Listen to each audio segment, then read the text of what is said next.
I was just telling Josh this morning that I was very excited to hear about this training because I know that Josh is a genius when it comes to running ads.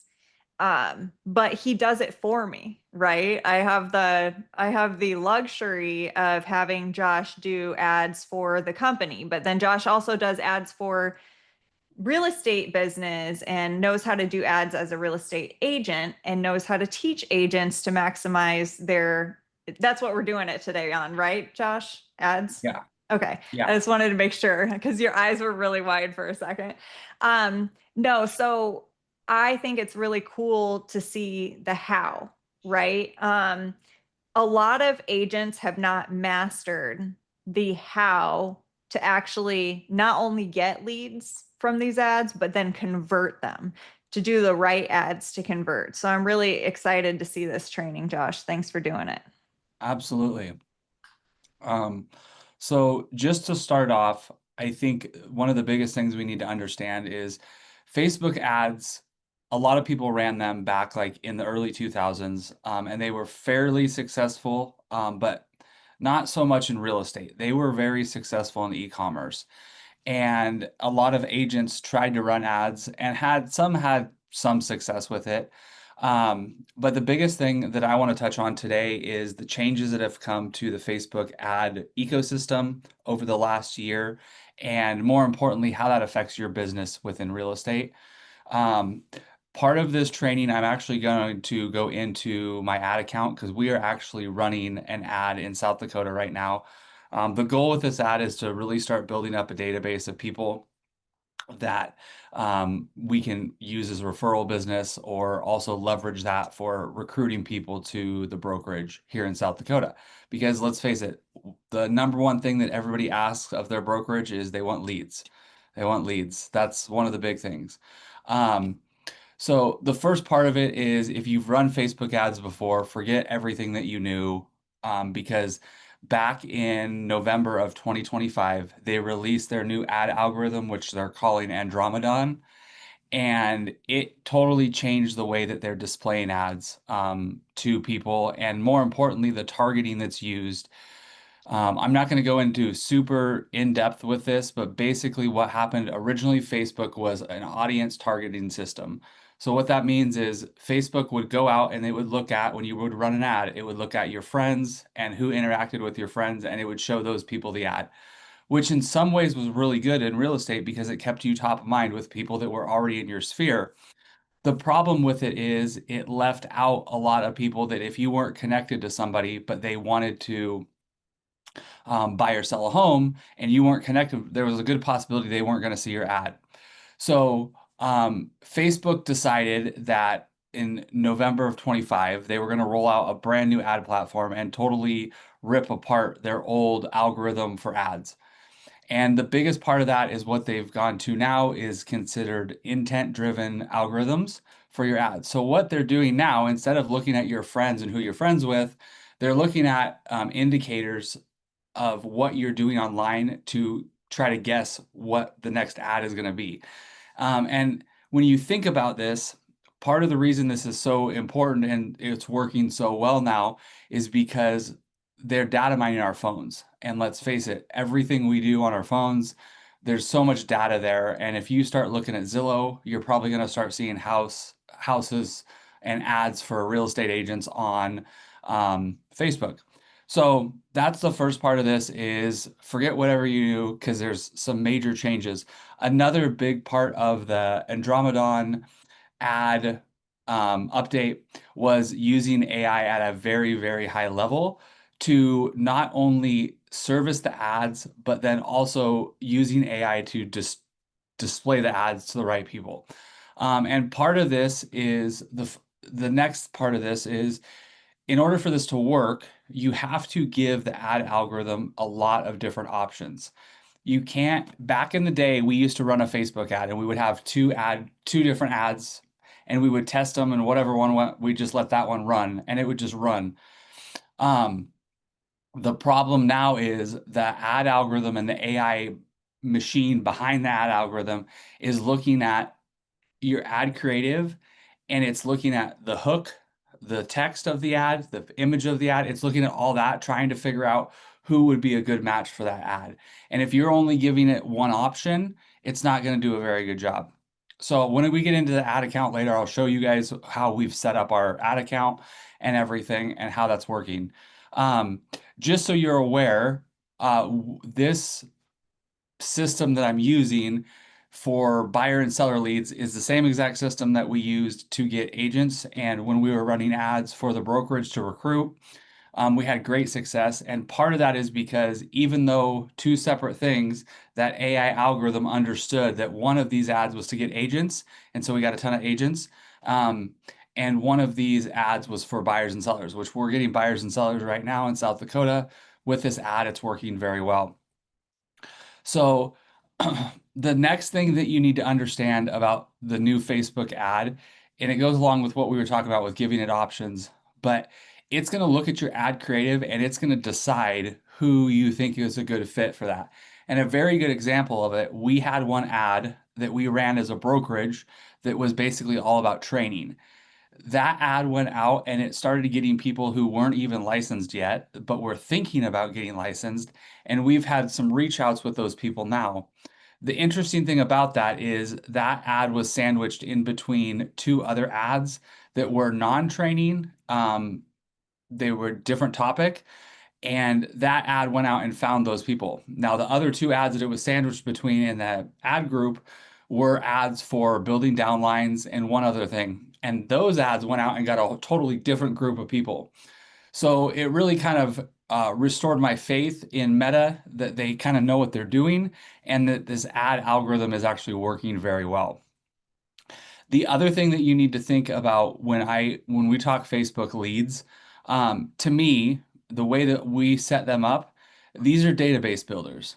Most of the time, these are not right now business. They're going to be things that you can run these ads. You can get very inexpensive leads, but you're building your database. And especially like for me, being in South Dakota, I don't have a big sphere of people outside of real estate because when we moved here, I didn't know anybody. And so it's a great way if you're in a market or you're trying to break into a new market where you don't have a lot of name recognition to start building up that database. And so don't look at it though as right now business. And that's another big thing that I see people make a mistake with Facebook ads a lot is they think, oh, I'm going to get right now business. You might. There are going to be some people that are just going to get caught and they're going to be ready to make a move right away. But that is a rarity when it comes to Facebook ads. And part of it is because we understand that when people are going to make a move, they start looking 18 to 12 months out. So, knowing what we know about the ad algorithm and serving up ads that are relevant to people within what they're doing, that means a lot of these people that you're going to get through Facebook are going to be 12 to 18 months out, maybe six, and you might get one or two that are ready to go right now. The other distinction that we need to make with Facebook ads is these are not boosted posts. So a lot of agents are doing boosted posts where they're just taking a listing and running that as an ad for exposure for their listing. I'm not a huge fan of that. I think that is a big waste of money. Now, it does add a little bit of value to your sellers because you can go to your sellers and say, hey, we're getting exposure. It definitely gets exposure to that listing. But from a lead generation perspective, I'm not a huge fan of that. And the reason I'm not is because it's too narrow when it comes to lead gen. So if you put a house up as a lead gen magnet to try to get someone to sign up and click, and they don't like that house, they're not going to click and they're not going to sign up. And you've limited yourself by just showing the one house. Now, yeah, you can make different ads about that house and maybe somebody will click. But at the end of the day, if the person doesn't like that ad, or that house, they're not going to click and sign up, and you've missed an opportunity to get a lead in your database. Um, the last part of that is when you're doing the Facebook, when you're in Facebook, and we're just going to go into the account so I can show you guys this. Um,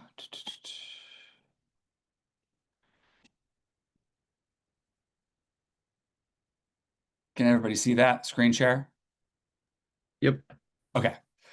Um, So when you're in the ad account, the way we have ours set up, you have a campaign level, an ad set level, and then ads. And once again, I'm not going to get super granular in this because I could teach a class for 16 hours about all of this. Um, so basically, when you set these up, you want your campaign to be whatever it is. We're running a weekly list of homes. And the reason that I like that as your offer within real estate is because who doesn't want a weekly list of homes? Basically, they're just hot homes. I print the hot home list off the internet or from the MLS, take the code and send it to people. And that's my follow-up campaign for this campaign. Um, but it's a lot more broad because it's not a specific house. So people are like, I want a list of homes. It's going to be very broad, give them a lot of options to look at. So you're not just giving them one. And that's where the big difference between ads and boosted posts are. Boosted posts, for the most part, are just going to be a single property post, where ads, you can do a lot more with it. So that brings us to the next point of this is if you're going to do Facebook ads, you have to have an offer that will support the ad campaign that you're doing. So one that we really like is list of homes. We've ran that before in Oregon and it worked out pretty well. It's working out really well. You can see in South Dakota, we've got 52 leads, and they're coming in for $3.58 a piece. So fairly economical, great way to build a database. Um, but that offer is a weekly list of homes. And then when you go to your ad set, once again, we just have one single ad set and we have list of homes. Now, this is where the targeting is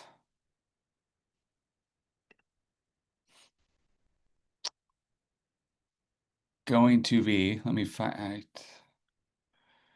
come on. Okay, it's not letting me do what I want to do.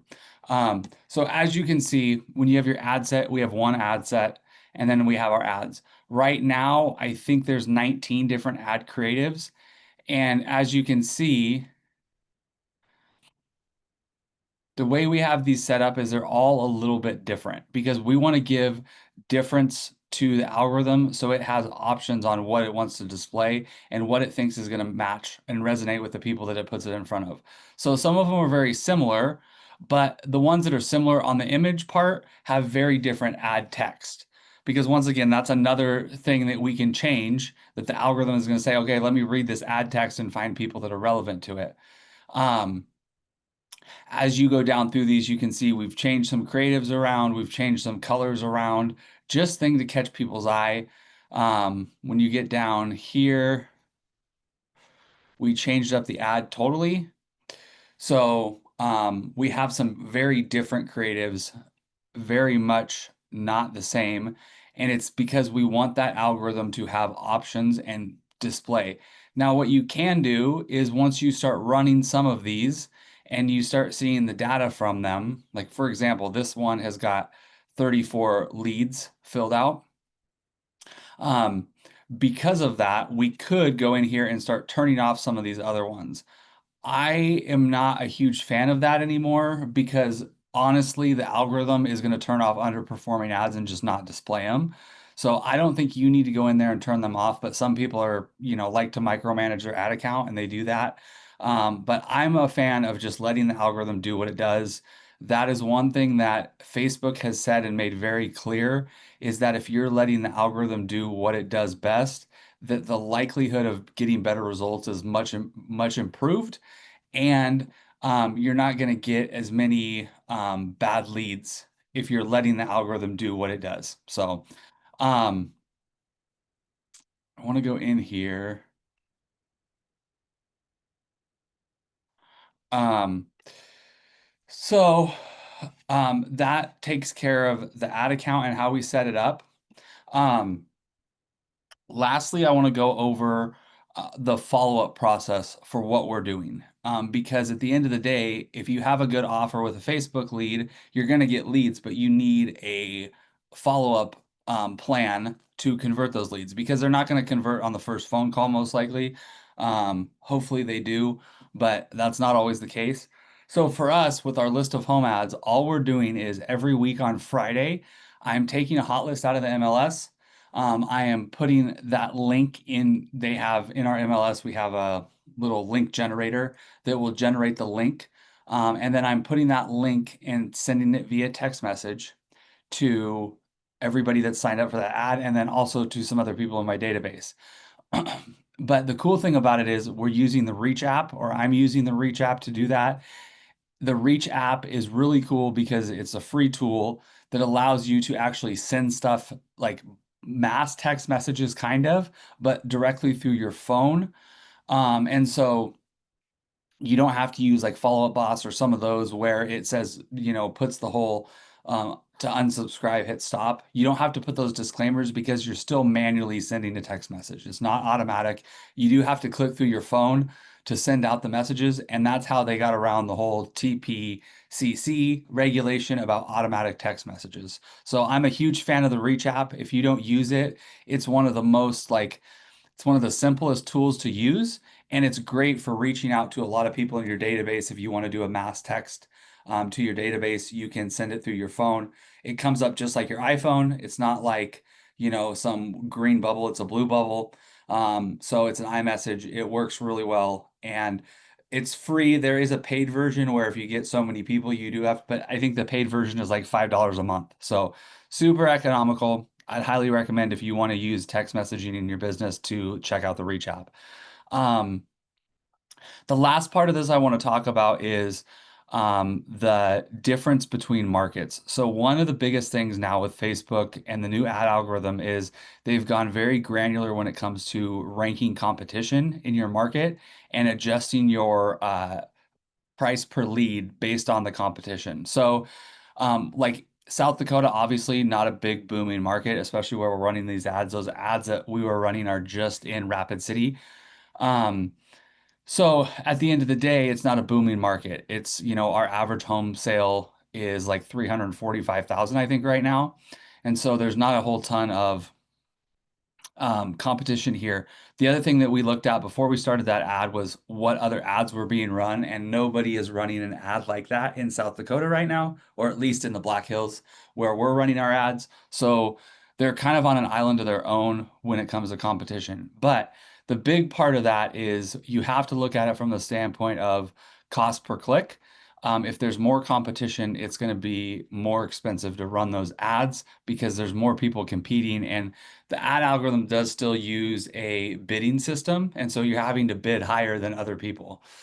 Sandy Lynn, you have a question. How do you see who's running similar ads? So there is if you put in Facebook ad library, I believe, you just Google search it, it pulls up, and I'll actually do it right now.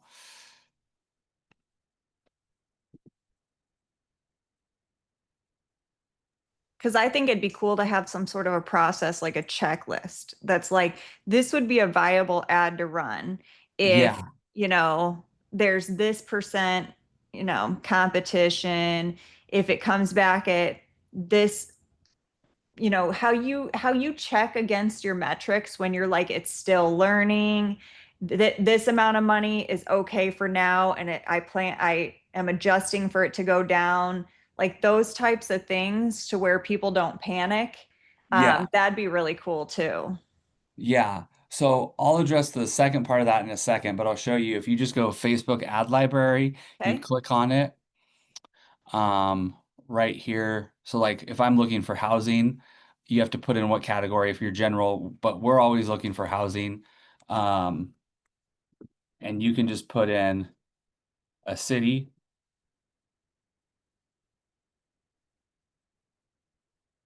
and it will pull all the housing category ads within that market. So you can see, you can look through here and look through who's running ads. This is also a great way too to like get ideas for ads and see what's working in your market. Um, as you can see, like the start date is shown right here. So, and it's shown where they're sending the ads to. So you can see where people are running ads. But the other cool thing about That this, is like, very cool. I had no idea this existed. yeah, so like this one, March 16th of 21, my guess would be this ad probably performed pretty well, And because it's they've been still active. they're still running it like, 5, 6 years, 6.5 years later, they're still running it. So if I see that and I'm like, man, that's a good performing ad, I might go and make an ad that has a buffalo on the cover and, talk about buying land. Now, that might not be in my niche, but the principle still, you can see what's been happening and R&D other people's ads very quickly. So this is one, like I told you, this is like a special, like a boosted post with a single listing. But the problem is, like, if I'm not interested in a 2 bedroom, 1 bath house, I'm not even going to click there. Where if your offer is more broad, it's going to resonate with a lot more people. But this is a great way to check your ads, see what people in your market are running. Even if you're not running ads, you can see what people are doing. And you can see a lot of these. It's funny, you'll see they'll run for like a week and then they'll just turn them off. And that takes Exactly. the second part to Sandy Lynn's. When you first kick off an ad campaign, you have to just let it go for a while. I'm a big proponent of like 7 to 10 days because the first couple days you're not going to see very many results. You might see a few, but really, you have to let that ad campaign breathe and start working and understand you're not going to get great results right off the bat. You're going to get better results after 10 days where it kind of settles in, you'll start seeing your cost per lead come down. Now, if it's going up, you got a problem on your hands because that's a bad sign. That means something is wonky with your ad if it's going up, but your ad cost per lead should come down. So for example, on that one, we're at like 352 right now. Within a couple days, we had a good amount of leads, but those leads were coming in at like almost $10. And then over the course of the next few days, that lead cost kept coming down and it's settled in now about 350. I think that's about where it's probably going to stay, unless something happens crazy with the market. Um, so that's a big part of it too, is letting your ads season and letting them run so you can, really take advantage of the algorithm and let them do it. Do not try to micromanage the ads. And that's one thing Meta, their whole goal with this eventually is that literally that what they want to build is a platform where you just tell it what you are, it creates everything for you and just runs the ads.